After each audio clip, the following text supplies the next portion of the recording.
Hello, and welcome to the Knitting Traditions Podcast.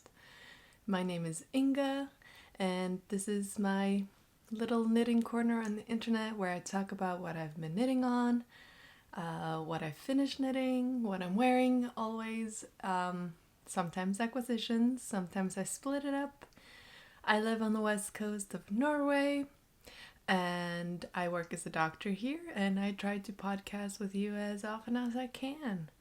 Today is a Sunday. It's quite gloomy outside. I'm sitting in my bedroom by the window, so we at least have some sort of natural lighting. And I have not that many finished objects today. I have a lot of sweaters going on, which reminds me I forgot to bring a sweater. So I'll be right back. Alright, I'm back. Yesterday there was a lot of soccer games and Matthias wanted to watch it on the nice TV, so I was shunned to the attic. So I was in the attic yesterday watching knitting podcasts and knitting away, having the time of my life. And I forgot that one of the sweaters was still in the attic, so I just ran up 2 floors to get it. Okay. What I'm wearing? I'm wearing a knitted sweater. This one I knit when I was still studying med school in Poland. This is called Bjørk. It means birch, the tree, birch in Norwegian, and it was a pattern by Sandnes garn in one of their magazines. I don't remember which one, but this is a sweater that is on the cover of that magazine in like a beigey brown color, and it used 3 strands in the pattern. It uses 3 strands of silk mohair, and I opted for a different silk mohair, which was slightly thicker, so I did just 2 strands, which made the sweater more affordable for a student, because the more strands you add to a project, the more balls of yarn, the more expensive, right? So 2 strands was definitely more affordable than 3 strands of silk mohair. And this particular silk mohair also has some wool content in it, and it's really warm. I mean, it's cold in the bedroom, but I am really warm right now. If you look from a distance, it just looks like a nice green color, but actually the strands that I used was 1 green and 1 white, but they were similar enough in shade that the marling is only visible if you go up close. I do like to pair white silk mohair with other. Sometimes it's too marly for me, and sometimes it works really well. So if I go up close, you can see that there is marling going on, but it's not in your face, super visible. I wish I could remember the name of this yarn, but I don't. It's a Norwegian commercial yarn. Oh well. That's what I'm wearing. I really like this garment. It's quite airy, so I have to wear something underneath it, and it's quite oversized. I believe the stitching on the sleeves is called like a smock stitch. That was a pain to knit, which is why I have not felt the urge to cast on another one. Like, the lace is fine and everything, but the smock stitching, it was a pain. Because you have to knit a lot of stitches together and do some stuff. It was just, I don't even remember how to do it, but it was not fun to knit with. I remember I was like struggling so hard to get the stitches done. But yes, that is what I am wearing. And I'm having a coffee. Right now I wish it was an iced coffee because it's warm. I hope you have something nice to drink. I have it in one of the coffee mugs that my mother got from my grandmother, and then I got it from her again. So 3 generations has been sipping on this beautiful blue mug with wheat motif. It's a smaller mug. I usually go for the big mugs, but it's nice and nostalgic. I feel like I should maybe take some layers. I'm also wearing wool pants and wool socks. Maybe we'll like omit the wool socks first and see if that doesn't help. Okay, yes, so since last time, my Christmas gift from Matthias was to go to Denmark to go to the Guld mill. So we did that. That was really nice. I came home, our car was in the workshop. I had to wait for that to be done, and then I drove back home, and I've had some days off where I've just organized the house, and I have done a lot of knitting. So I wanted to podcast because in the next week or so or two, it's going to be very busy with work, so I just wanted to get in here with you guys and chat away. So I have finished... I have finished a garment. I've not woven in the ends, and I've not washed and blocked it, but that is on the list. I think I'll do that today. Now that I've washed all the clothes in the house, there is space for this to dry. So if you have followed me before, hi, welcome back. You know what this is. If you're new, I'm an obsessive knitter, and I need to have something on the go at all times. And this is the 3rd time that I've been making this comfort knit, which is just huge and takes forever to knit, but it's mindless and something that you can just grab if you need something to knit on. So here you can see the strands. They're hanging there. This is the half and half triangles wrap by Purl Soho. This is a free pattern. You can find it on the Purl Soho website.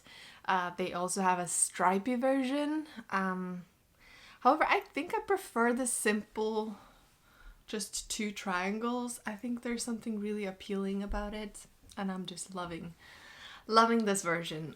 Previously, I've made 2 in the recommended yarn, the Purl Soho linen quill. And actually, I'm gonna show you how excessive I am with my yarn obsession. Next to my bed. So our bedroom doesn't really have a lot of furniture. It's a big bed and 2 nightstands. But I just need a bit of comfort and softness. So next to my bed, I have a basket of yarn. And very rarely I take yarn out of it and knit, but usually it's just there. And I put my phone down on it as like a soft cushion, but it's just so happy. So I'm gonna show you. Ew, it's heavy. I have this next to me. So every night I go to sleep and every day I wake up, I look at this beautiful basket of happiness. This is all Purl Soho linen quill. I have a knitting room upstairs for all my yarn and stuff, but I have all my linen quill in this basket. I just like the look of it, and I thought it was nice. And I think I'm not the only knitter out there who stash yarn around the house.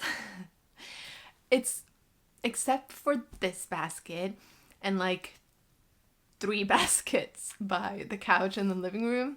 Everything is in my knitting room, so I think that's not too bad.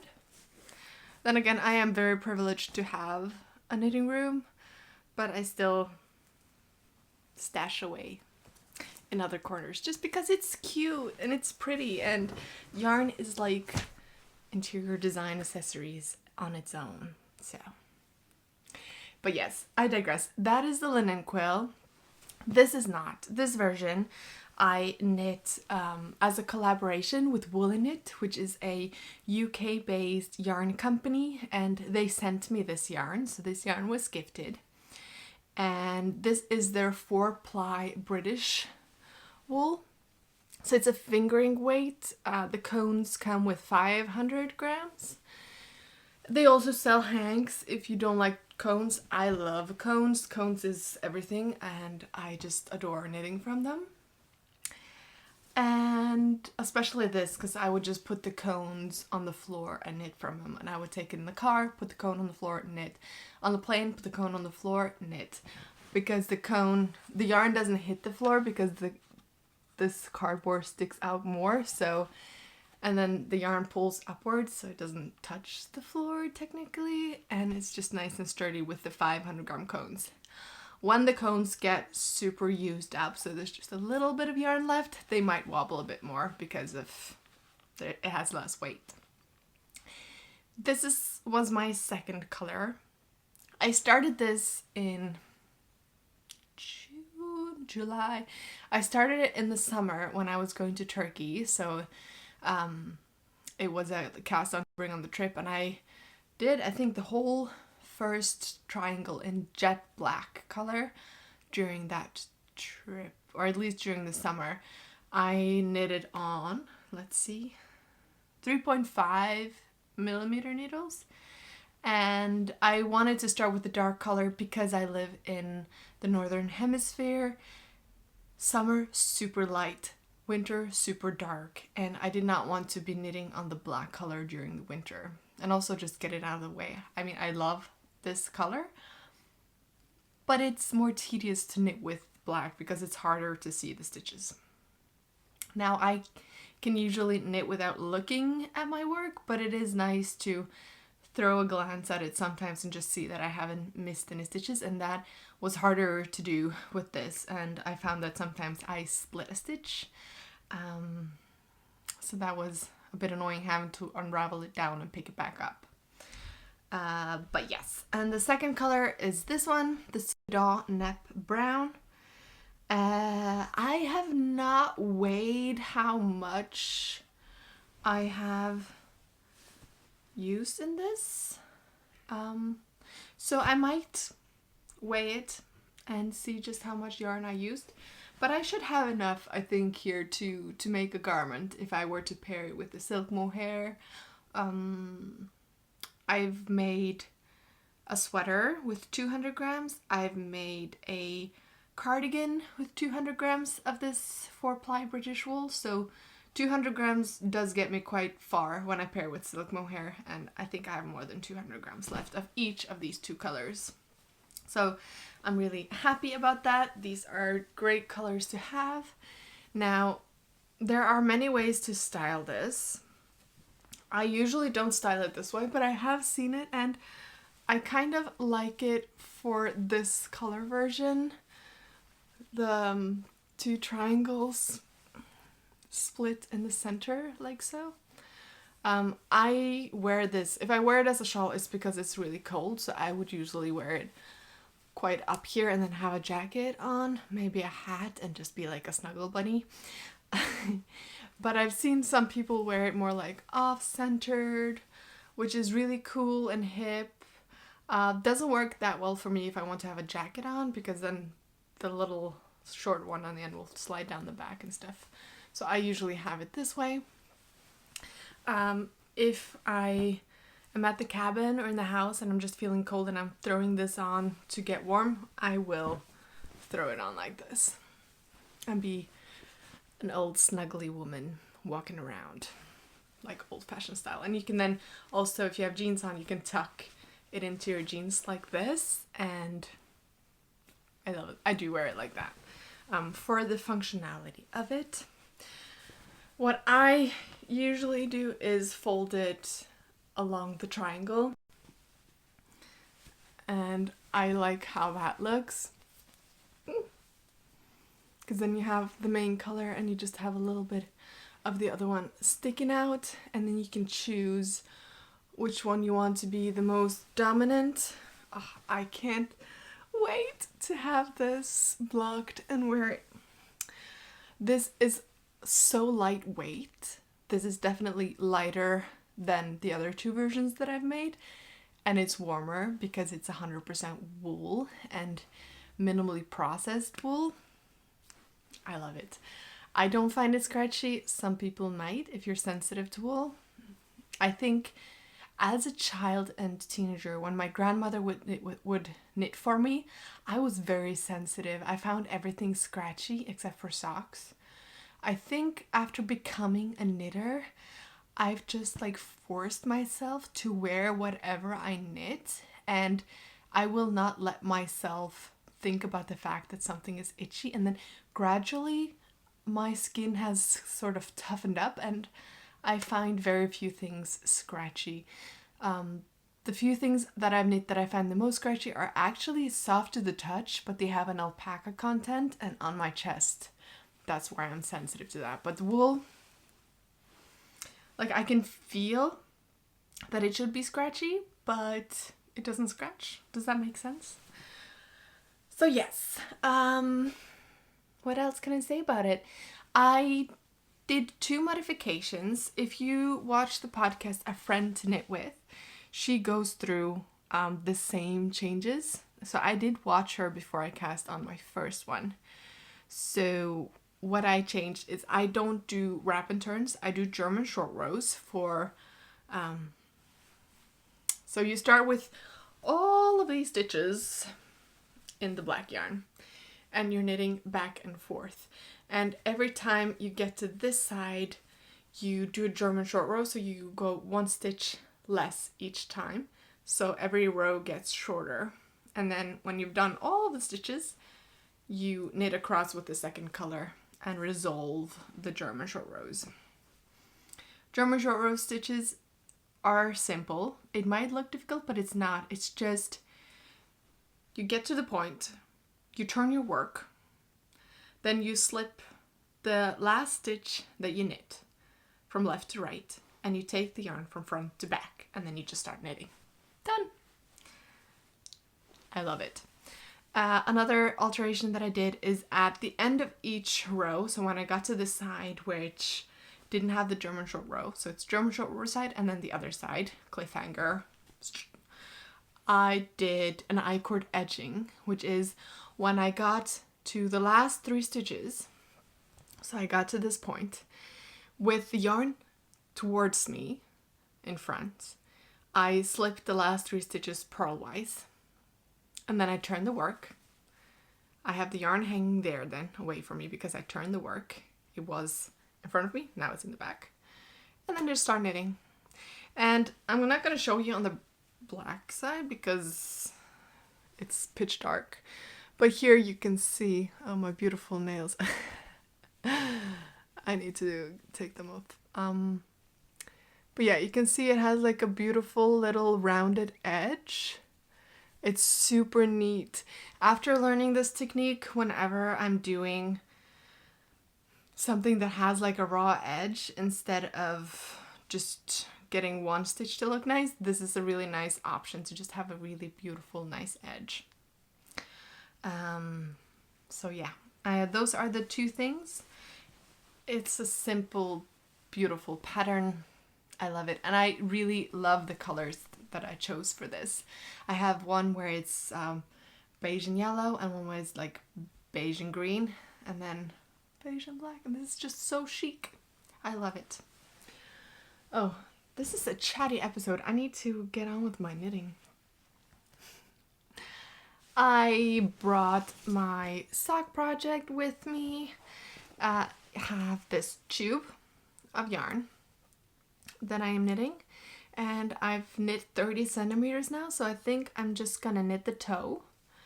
And as you see, it doesn't have a heel, so what I will do is I will measure it on my foot, and then from the toe until where I think my heel should start, and then I will pick up around and then skip 1 row and then pick up around, so I have like 1 row between the needles, and then I will take 1 stitch and cut it and then unravel around. Oh wait, no, I lie. I'm not going to pick up all the way around. I'm just going to pick up like half the amount of stitches. So like here and here, leave this. So just pick up here. Maybe what I usually do is I pick up 2 stitches more than what is half the stitches, just to make the heel a bit bigger. And then I will, between those needles, then I will cut the center stitch and unravel. I don't unravel all the way. I leave like the last 1 or 2 stitches still like the yarn still knitted in there, just so you don't get holes on the side of the heels. Not like holes that are a mistake, but like gaping holes in the knitting. So I find that really helps. And then I usually knit 2 or 3 rounds before I start decreasing. And I like to do like a wedge heel the same way I do the toe, where you decrease on every second row on here, 2 here and 2 here. So it kind of grows like this, and then a Kitchener closure. I think that's what I'm going to do. The yarn that I'm using, this I believe is grenouile in the owl color way, if I'm not mistaken. And this here is the Wool Barn Heritage BFL 4-ply, the color Toffee. And it's 100% superwash blue face Leicester. I bought this in London years ago. I'm not loving the superwash feel. I find this one actually feels kind of hard. And I think I could have easily made socks with this BFL without it being superwash. But what I'm doing to make it more pleasurable to knit with, for me, it's a personal preference. Nothing wrong if you like superwash. I just don't like the feel of it. I am pairing it with silk mohair. And I'm also pairing this with silk mohair. So this is the yarn combo that I'm using, and look at that. I am loving the light and brown combination colors. I recently made a sweater, if you go back to look at the previous episodes, and you see this is something that I'm liking right now. Yeah. I did a 2x2 cuff for this one. I do like to knit them top down because of the way that I cast on is the German twisted cast on or the old Norwegian cast on. Those are the same, just 2 different names for the same technique. And that cast on looks really nice and neat, but it is super stretchy. And I just find that it looks better than stretchy cast-offs that I've tried. So yeah, that is one almost half-finished object, if you will. And I brought another project with me in my Blue Rabbit House bag that I bought years ago. I think I bought this one when I was in London at Beautiful Knitters, which is a beautiful store. And she had just opened at that time. Let's see. So in here, I am working on my Garter square blanket. So I am using rauma finull, which is a Norwegian 100% wool, one of the Norwegian yarn producers. So Rauma and Hillesvåg are the 2 Norwegian yarn producers that uses the most amount of Norwegian sourced fiber. Sandnes garn and others do get most of their fiber from abroad and then bring it here and make the yarn. Some make the yarn abroad and then sell it here as Norwegian yarn. But Rauma uses a lot of Norwegian sourced yarn, and I believe the finull is a Norwegian sourced fiber for the wool. And I just really, really love that yarn. They have so many colors, and it's such a good yarn for color work. I made my Colorwork kofta last year with this yarn. Gorgeous. I'm going to make more. I have more yarn for it. I've bought a lot of different earthy colors to make this blanket. I get about 5.5 squares out of 1 ball of yarn. And I'm knitting it on 3.75 millimeter needles. If I'm not mistaken, I'm using my Lykke needles. Yeah, 3.75. I've cast on 30 stitches, and then I knit until I have 29 garter bumps on each side, and then I bind off on the first 30th, kind of, if that makes sense. And that makes a square for me. And since I'm using the same needles and the same yarn, I'm making the squares the same way. They should all be the same size.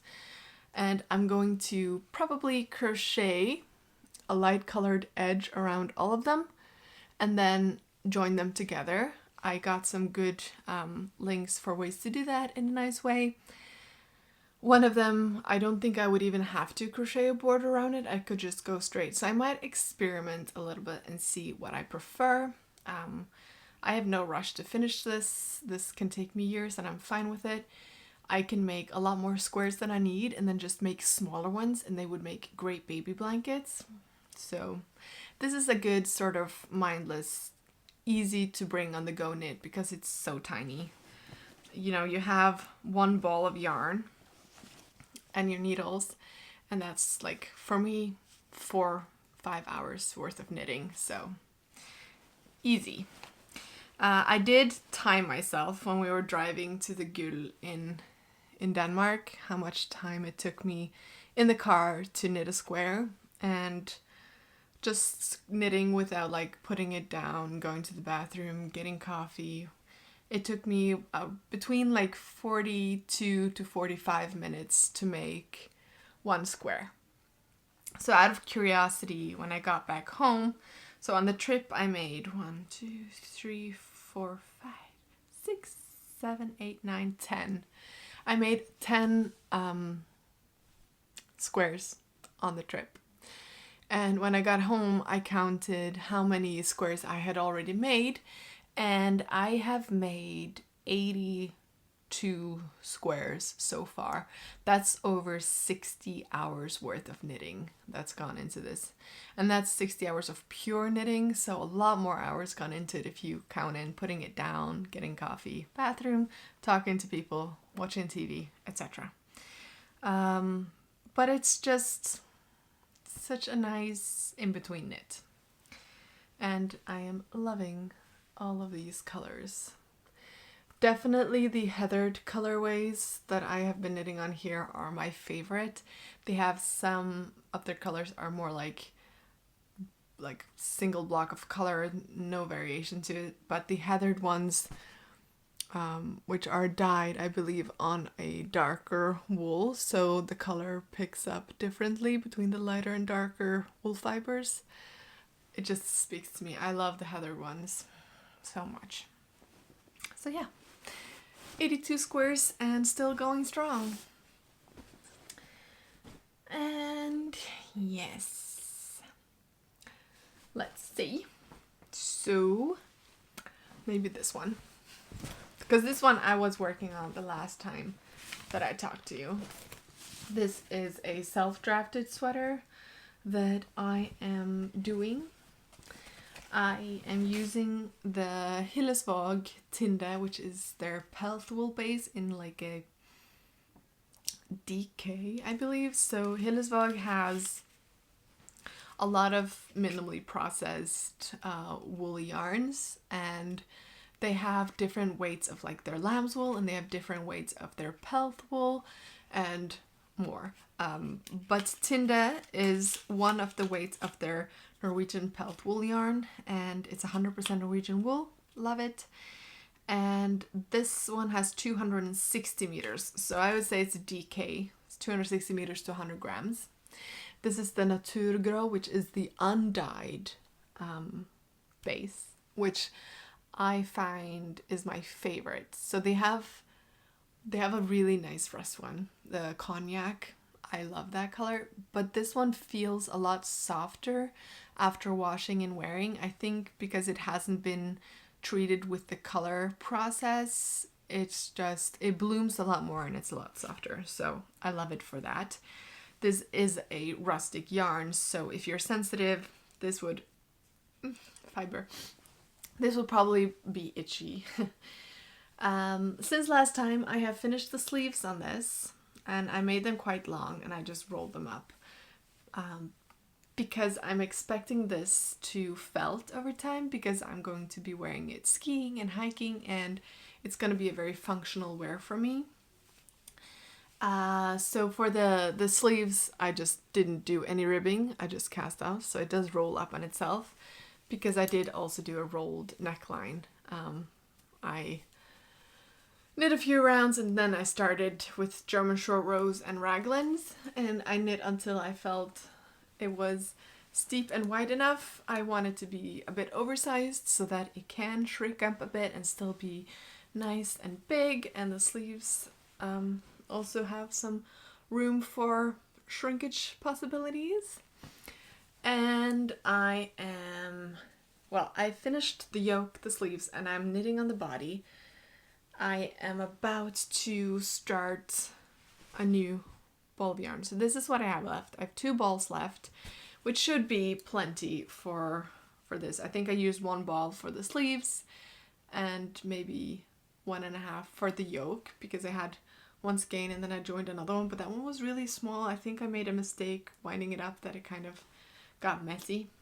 I think that's what happened, because they do all come in 100-gram skeins. But yeah, so once the body kind of hits my hip bone, I'm going to divide it into front and back, and then knit it straight for a bit, and then sort of curve it down using German short rows, where I will go. There's 2 ways of doing German short rows. You can knit longer each time, kind of resolving your German short rows as you go.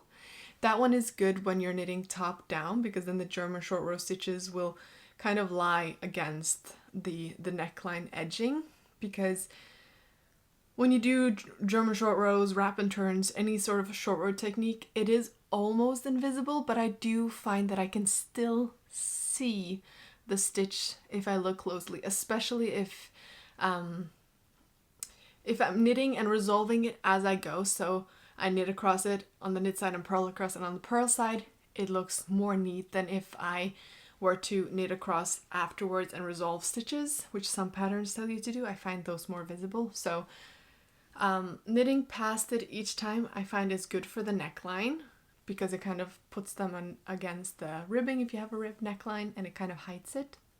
When knitting top down, the ribbing is gonna be in a U shape. So if I were to knit longer each time, those German short row stitches would sort of be in the knit fabric instead of along the lines, if I'm making sense. So if I get to this point and I were to knit shorter each time, so I would knit and then go like this, you see, creating this U shape, those German short row stitches would end up along that edging and not be in the knit fabric. I think, I don't know if this is making sense, but yeah, there's 2 ways of doing it, and they will put the German short rows or the wrap and turns, whatever technique you choose to do, in either along the edging or in the fabric. So that's something that I like to keep in mind, and if a pattern tells me to do it in the way that would put them in the knit fabric, I will modify the pattern to do it the other way around, because I don't like them being in the knit fabric. I want them to be along the edging. So I did that on a pattern I'm going to show you soon. So that's the plan. I don't know how to do the edging of this one, because I don't know how it would look if I just knit stockinette straight down and then German short rows, how it's going to roll in on itself, if I should do an I-cord or some sort of ribbing. If you have any good ideas, please share. But I'm having a little bit of a think about this one. So it's been put aside for now. I'm knitting it on 4mm needles. The gauge is about 21 stitches. So that is the same gauge that a lot of petite knits pattern is, where she holds fingering with mohair. So this on its own creates a similar gauge. It looks like it has a mohair almost. That is the properties of the pelt wool, and it gets such a beautiful halo with wear and wash. It's so fluffy, more fluffy than my mohair sweaters, and so warm and lightweight. 300-400 grams and you have a sweater. If you want a bigger oversized sweater, maybe 400 or 500 grams for my size. I think I have 400 or 500 grams for this that I can use. Yes. Another project that I was knitting on is this one that I also showed you last time. And this I'm holding in this beautiful project bag, which is Unwind and Knit With Me. She sent this to me. This was a gift. She's based in New Zealand, and she has a beautiful store. She sells both yarns, but also these beautiful project bags. And inside it, I'm holding the yarn that I bought at a knitting festival in Oslo this fall. And the yarn is snoepegarn, and she dyes on, I think it was Norwegian commercial wool yarns. So this was dyed on the Hillesvåg Ask base, which is not a pelt wool base, it's a wool base. It's great for colorwork. This and the rauma finull are my favorite colorwork yarns. It comes in 100 grams hanks, whereas the finull comes in already wound balls. I got 3 of this colorway and 2 of this colorway. So this is a nice rust, and this one is a speckly yellow. Now, I don't usually gravitate towards this kind of yarn, but she had a sample knit up, and I just thought it was gorgeous. So I got the yarn to make the Islander. She had knit up a sample by Rauma garn, which was knit bottom up. It's a free pattern in Norwegian. I haven't been able to find it in English, but I have seen that sandnes garn has the same stitch pattern motif. So both Rauma garn and sandnes garn carries a pattern using the stitch motif. It's one of those classic Islander motifs where you have a square and then 2 little fleas that alternate position, and that is the pattern. Now, the Rauma garn was knit bottom up, and this is indie dyed yarn. I was not going to be able to get more, so I was a bit worried that I wasn't going to have enough yarn, so I decided I don't want to knit it bottom up, because when you knit a sweater bottom up, if you run out of yarn when you're here, what can you do? You can't just bind off and wear it. But if you knit it top down, if the sleeves are short or the body is if the body is short, you can just wear it cropped. So I find that a lot safer for playing yarn chicken. So I am doing my own sort of simple raglan, just applying the stitch motif. And I have finished the sleeves since last time. I still need to wash and block it, but I think it's looking pretty nice. There's no need for carrying floats for this, because there is a maximum of 2 stitches before the next color. So that is a really nice way of practicing holding your color work if you don't want to think about catching floats. This is a really nice repetitive, simple stitch pattern. It's all over though, and it's on 3mm needles, so this is taking some time. And I'm not sure I'm happy with the neckline. I didn't do enough German short rows, so if I have enough yarn after blocking it, if I still think it rides too far up in the front, I might unravel, pick up stitches, cut it, and maybe do a turtleneck instead. We'll see. But yes, so I did a raglan, so every time I increased, I just looked at the pattern and saw what stitch color would fit into the color work on each side, and sort of just followed that around. I did quite a lot of stitches underneath the sleeve and picked up even more when picking up the sleeve, and I did some German short rows back and knit with the tail end of where I'd picked up back, so that it would kind of continue in pattern to make it as invisible as possible. I knit this far straight, and then I did decreases on, so it's a 4-row repeat. So after I'd knit 1 row of the main color, on the 2nd row of main color, I decreased, I had a marker and I decreased on each side. So quite a steep decrease, but I had so many stitches. I wanted it to be big and oversized also for the sleeves, and the cuff is still roomy, but it just, yeah, I think it's nice. I actually haven't tried it on now that both the sleeves are done, but there's no way I'm unraveling this. If it looks a bit weird and funky because it didn't follow a pattern, that's okay. I feel like it's such a busy colorwork anyway that it's still gonna look nice because it's so fancy. Yeah, so I'm just on the body now. And that's, of course, going more slowly because it's a lot more stitches. But I just think that this looks really nice and subtle in between the rust colors. So there's like some interest going on, but it's not like speckly in your face. Some people love speckly. I don't. I'm more of a tonal, more muted. So this is perfect for me. And if you look up close, you can see how fun it is, but from afar, it's just an interesting color. So yeah, just the body left to go, block it and see, and then maybe redoing the neckline.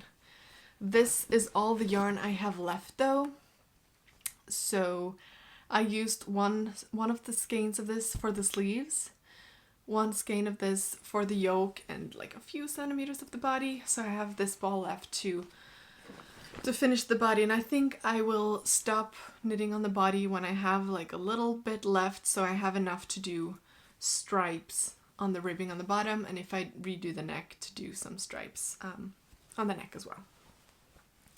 But yes, that is one of my whips. And I have 2 new castons to show you. I'm gonna have some cold coffee.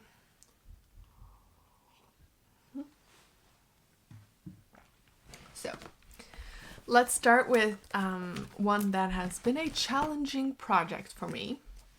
Challenging in the way that it's not straightforward. There's a lot of new techniques for me and a different kind of construction. The garment is going to be beautiful. The sweater that I'm talking about is The Fields of Gold by Isabella Clark. She is the beautiful maker behind the podcast 100 Acre Wool. Yeah, I always forget if it's acres or acre. 100 Acre Wool Knitting Podcast. She makes beautiful things. You should check her out. And this is one of her designs that I think she released last year. And I immediately bought it when she released it, and I've just been waiting for the right time and yarn to cast it on. So in my stash, I have this beautiful yarn. This is nutiden in the color vibeke, and this is the first nutiden I ever got. And it looked more gray on her podcast, but when I got it in real life, I could see that it had all these beautiful hints of pink and purple and lilac, and yeah, it's more of a pinkish color in real life. So I didn't really know what to make with it. It's not the color that I would usually go for myself, but when I look at it aesthetically, it's so beautiful because of all the color interests it has to it. So I did really want to make something with it because it's also the first nutiden I ever got, and it's just such a special color. So I did some swatching. So I held it double together with this yarn first. This is the no, I lie. I held it with this one first. This is the Knitting for Olive silk mohair in the Dusty Rose color, which is the last one I got, which I found to be the most similar in color. And then I did double nutiden together with this one, which is Ghazal Super Kid Mohair that I got in Turkey. This one is 22% polyamide, 31% superwash merino fine, and 47% super kid mohair. Now, I really liked the color that it created, but I didn't love the feel so much. The polyamide and the superwash is probably what's taking away from the softness that this one has. So the next stripe of color I did, which is the most pink one, I paired with this. However, I ended up trying also one with one strand of the nutiden with this one, just because I wanted to see how it is. And I really love the color that it created, but I didn't know if I had enough of these to do a whole garment, so I did opt for my cone of 200 grams, which would be enough for sure.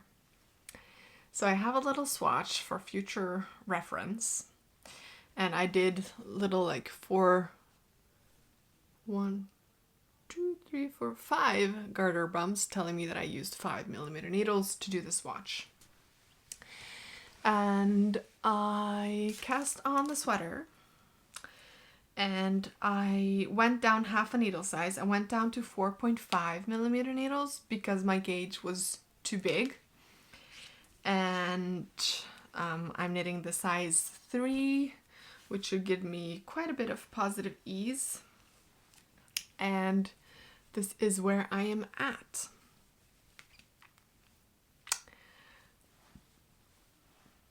This is going to be so pretty. Just trust me, it's going to be so pretty. I have divided for sleeves and body, and in the pattern it tells you to sort of just, it doesn't tell you to divide, it just tells you to stop and then do the neckline. I read on in the pattern and see that the next step is to divide, so I did that instead. I divided, and I'm just using up my first cake of the nutiden, and then I'm gonna do the neckline. I just felt that was more natural for me. I unraveled this 3 times.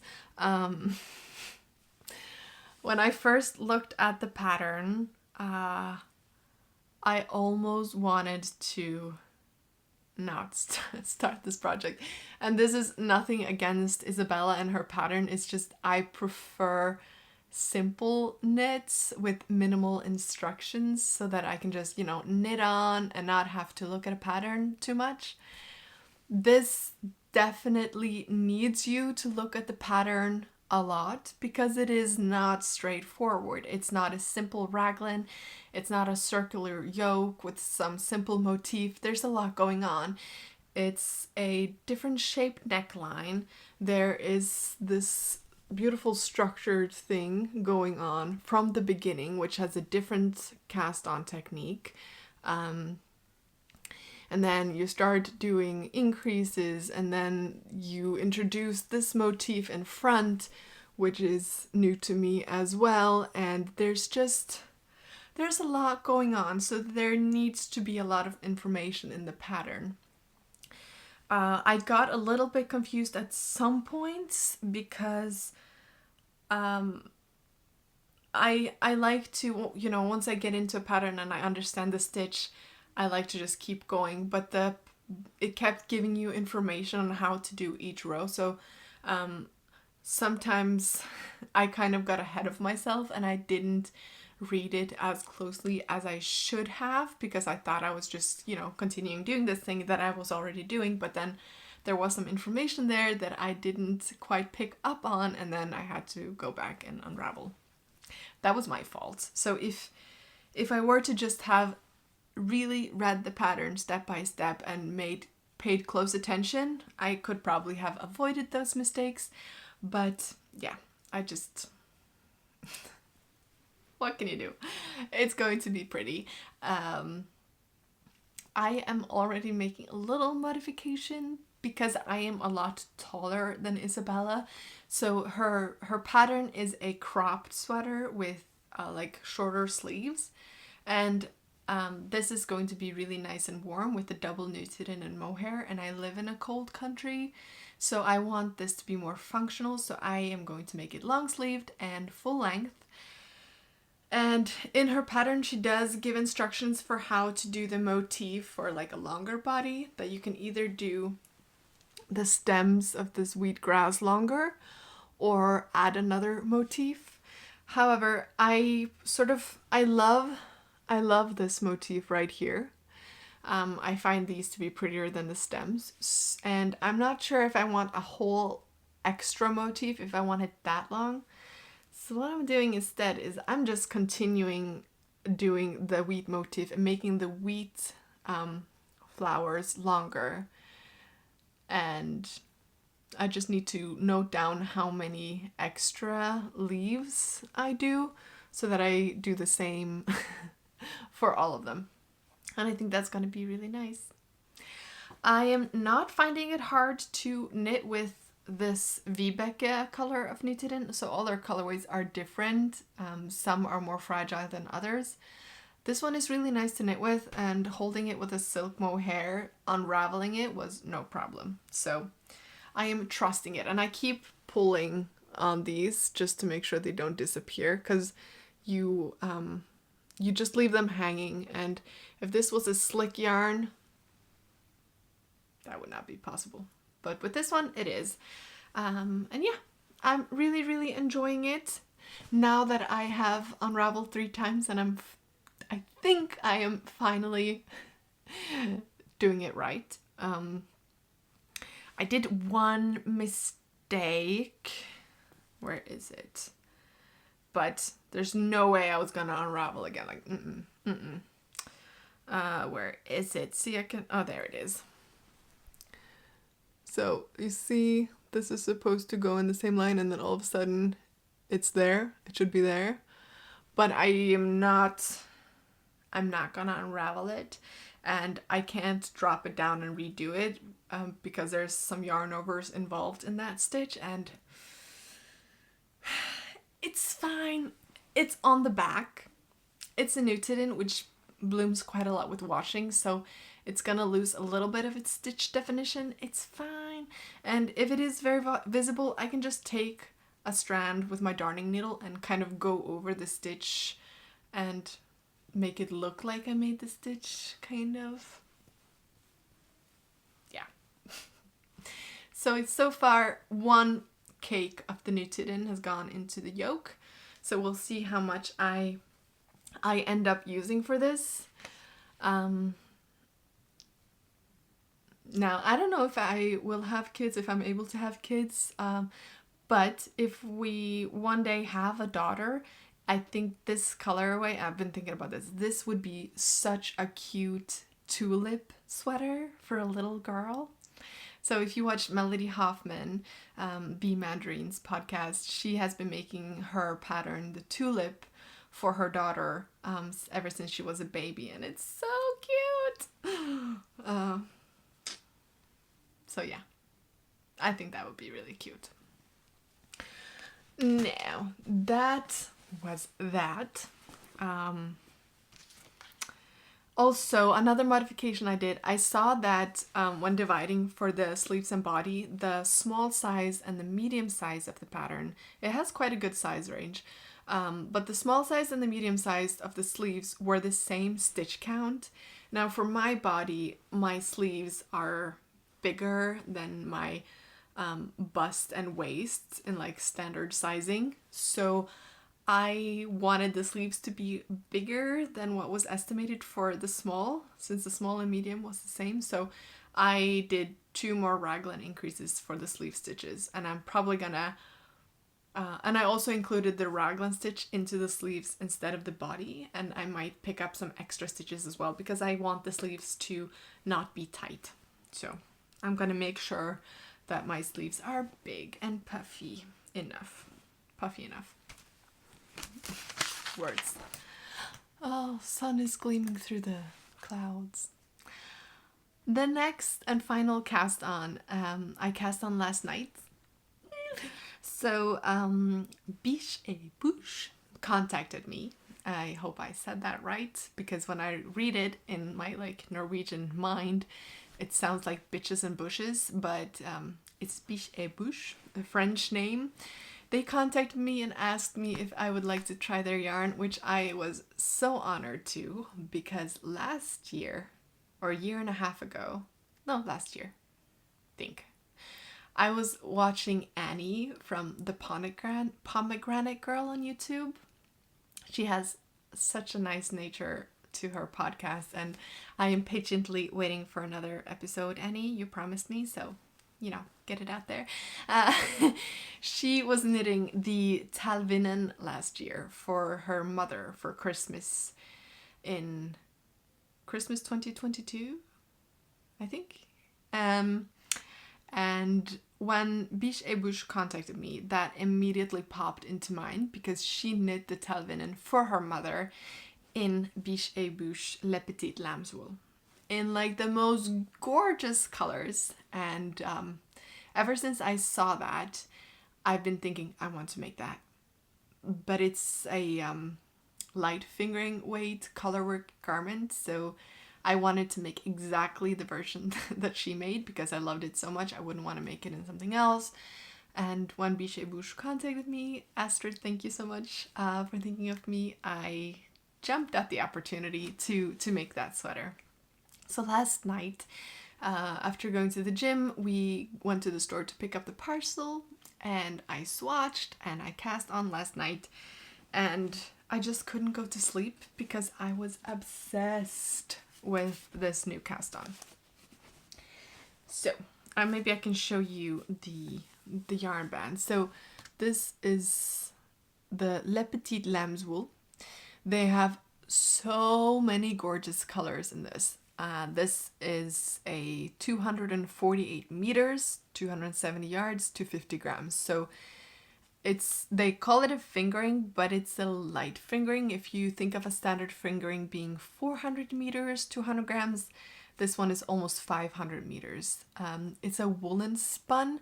So woolen spun is lighter weight than worsted spun because there's more air trapped in the fibers. So if this would have been a worsted spun, it would have been thinner, probably, than this one. So it will bloom quite a bit with washing. They recommend a 22 to 24 stitch gauge and a 3 to 3.5 millimeter needle. And this yarn is pure lamb's wool from Scotland, from a family-owned fiber mill, and it's just beautiful. This is the color dark green gray, and this is the main color, and I shamelessly copied Annie, and I got the same colors that she did. So the main color is the dark green gray, and then I'm using beige, and this one came as a hank. So some of the colorways come in balls and some in hanks. I don't know if there's a way to know what comes as what. This is a soft orange brown. Isn't it weird? Like, I somehow feel like hanked yarn is more like prestige, more expensive looking, like more indie dye or associated, which is strange because hanked yarn is just yarn that hasn't gone through one more step in the mill. So like, it's the same yarn. This just, you don't need a ball winder and a swift, or you don't need to ball it up. You can just start knitting. So this looks really pretty, but this is more convenient. If you come to Norway, it's hard to come by hanked yarn compared to balled yarn. The Hillesvåg mill sells hanked yarns, but almost everyone else sell balled up yarn, ready to go, ready to start knitting with. So I did have to ball up the soft orange brown, and I did a swatch because I was being a good knitter. I did a swatch. First I did the recommended needle, and I did 3 yarn overs and a little bump, so that's 3.25 millimeter needles in my head. And then I did a swatch with just 3.5 millimeter needles, and I was gonna try with 3.75 as well because Annie said that she couldn't get gauge. She would have gone up quite a bit in needle size, but I found that I did get gauge with my 3.5 millimeter needles.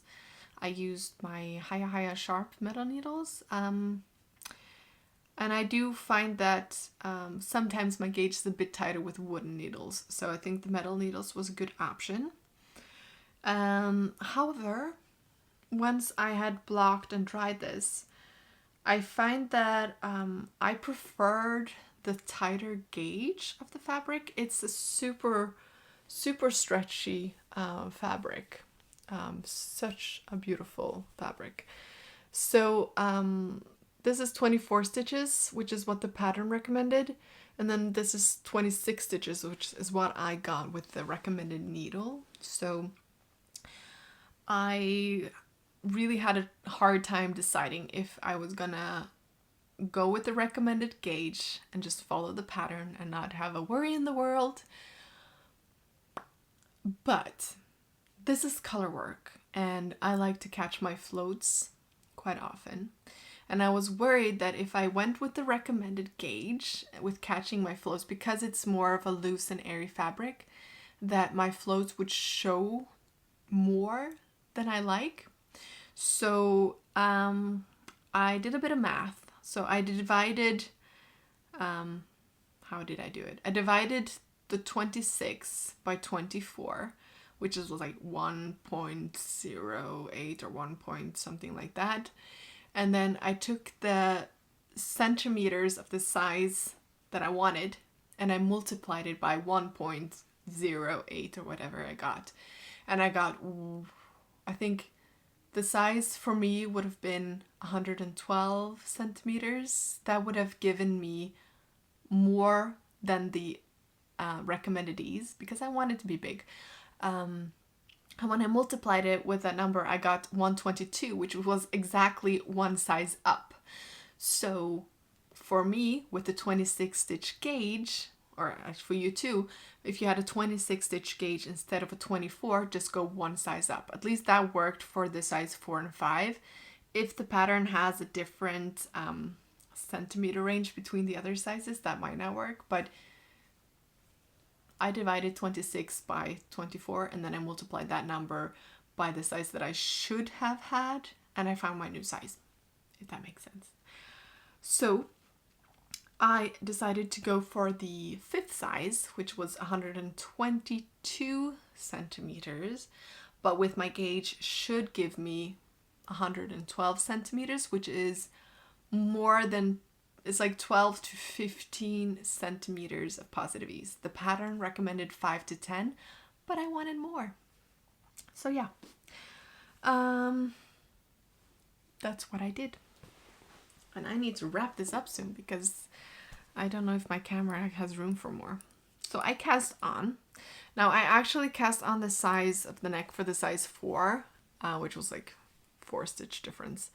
And then after that I went to the 5th size because in the pattern photo the neckline looks super wide, and I don't want a wide neckline because I'll be cold, but I think that has been changed because I don't see how the neckline in the pattern could give you that wide of a neckline, so maybe it was changed after the sample and test knit.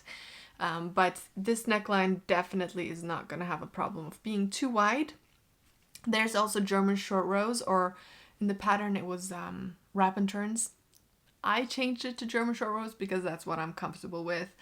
And in the pattern it was the kind where you go shorter each time, but that would have put the German short row stitches down into the knit fabric. And like I said earlier, I don't like that. I want them to be up at the neckline. So I just kind of reversed.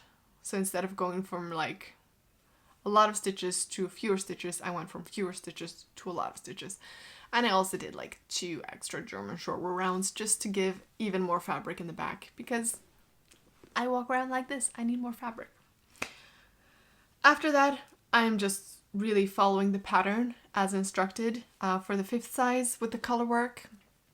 I went up half, no, not even half. So for the swatch I had 325 and 3.5. So after doing the 325 for the main color, when I'm doing the Colorwork I did go up to 3.5. I don't think I needed to. I don't think it's, I mean, if anything, my Colorwork is even looser than my stockinette because I do catch all of my float. every 3 stitches. I don't let my floats be longer than that. So I could probably have knit this Colorwork on the 325 and it might have looked more neat. I find that maybe my stitches are a bit loose, but I am hoping that it's gonna block out really nicely. So if I stretch it like this, it looks really good, I think. So I think with blocking, it's gonna bloom beautifully. If I do like this, I can sort of see my floats a little bit through the fabric, but if I do like this, it's fine. So this is so addictive. I cast this on last night and I did all of this knitting last night in the evening, and I just didn't want to go to bed because I just wanted to knit on this, so that is what I did. So that is the Talvinen by Caitlin Hunter in Biche et Bouche Le Petit Lamb's Wool. And I'm really excited to have this sweater. I don't think I am going to do the shaping for the body. I want it to be oversized, boxy, and straight. And I'm not going to make it as long as in the pattern, which is almost like a tunic length. I want it to be a regular length, or maybe to my hip bones. We'll see. There's a lot of color work going on the bottom as well. I haven't decided yet if I'm gonna do it like that or if maybe I'm gonna take a bit of it out. I saw a version that only did parts of the color motifs on the bottom for a crop version and it looked really nice. So we'll have a bit of think about that, but first I'm just gonna finish this beautiful addictive color work and decide later on. And I am keeping it in my beautiful bag that I bought from Isabella. She's based in Canada, and it's this beautiful soft leather bag. So thank you to Biche et Bouche for giving me the opportunity to try this yarn. It is so beautiful, so soft. The kind of feeling of it, like how the yarn looks, reminds me a bit of the whole super soft and the knit rennie cones, in that it looks like a thin fingering, but this feels a lot softer. Maybe it feels more like the cashmere cones from knit rennie in the softness, but this doesn't have the spinning oil, so it's a beautiful, beautiful yarn. I'm loving it for the color work and the fabric feels really nice. I don't mind knitting on small needles. I'm used to it by now because I keep punishing myself with 3mm needle garments, but I love wearing them. They're so lightweight. With the woolly content, it's so warm and it's just nice. So yeah, that was all of my knitting. I hope you enjoy and I hope you're well. And I will talk to you soon. Bye.